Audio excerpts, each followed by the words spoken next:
I'm Suzanne Chouteau. I'm professor of art and art history at Xavier University in Cincinnati. I've been making prints since I was in kindergarten.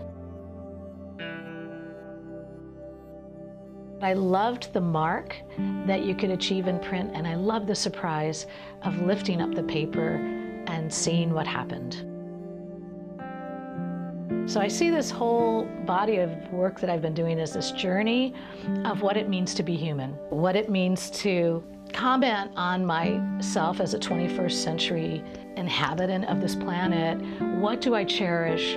What do I believe in? What do I care about?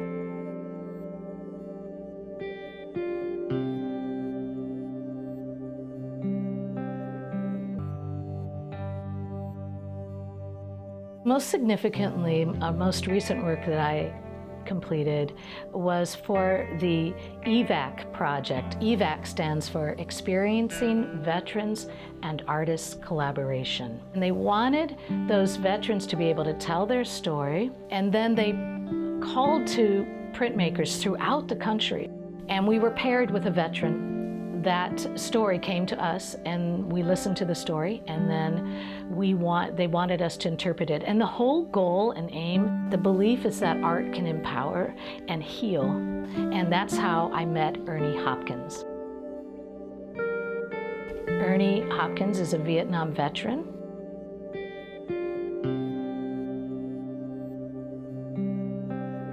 So they took us out and they dropped us off, and we started walking towards a mountain line. When we got up there, we stopped, and this other platoon was coming by us to do a perimeter.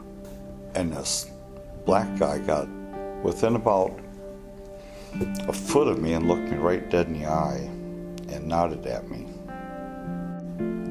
And when he turned around after nodding at me, and I turned to look the other way, we hit a landmine. It blew his chest up, knocked me over. When I got up, I turned around and looked, and he was laying there, and he was pumping blood out. I was able to take my fingers and stick into his holes and stop him from bleeding until the helicopters could get there. I never knew the guy's name. I thought he was dead. So they said it was a black guy that died. Well, I knew it was him, but he had saved my life. 1999, and St. Louis, Missouri. Went to a reunion. This black guy come. He said, "It's Jessie Hill." I said, "I have no idea who it is." And he says, "He's the guy that was in that landmine incident. That's now he died." Went up, and Jessie is there, and he says, "I don't know you." I said, "Well, I don't know you either." And I says, "The only way I know you is if you had a bunch of holes in your chest."